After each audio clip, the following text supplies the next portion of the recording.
السلام علیکم ناظرین، میں رئیس اعظم حیدری کولکتہ انڈیا سے فضائل رمضان پیش کر رہا ہوں، سماعت فرمائیں۔ حضرت عبادہ رضی اللہ تعالیٰ عنہ کہتے ہیں کہ ایک مرتبہ حضور صلی اللہ علیہ وسلم نے رمضان المبارک کے قریب ارشاد فرمایا کہ رمضان کا مہینہ آ گیا ہے جو بڑی برکت والا ہے۔ حق تعالیٰ شانہ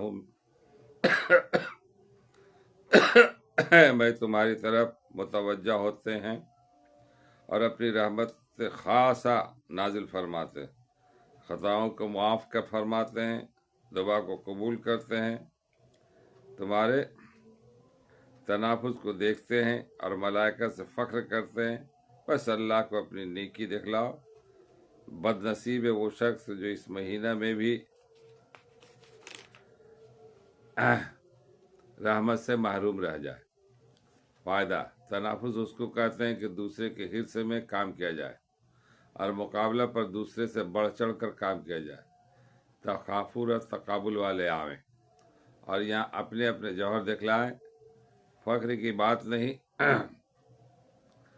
حدیث سے بالغ بن نعمتہ کے طور پر لکھتا ہوں کہ اپنی اہلیت سے خود اگرچہ کچھ نہیں کر سکتا، مگر اپنے گھرانے کی عورتوں کو دیکھ کر خوش ہوتا ہوں کہ اکثروں کو اس کا اہتمام رہتا ہے کہ دوسرے سے تلاوت میں بڑھ جائیں۔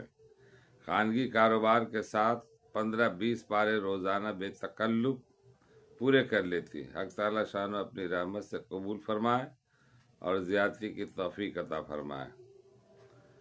یہ ہمارے اکابرین کا یہ کارنامہ رہا کہ ان کے گھروں کی عورتیں بھی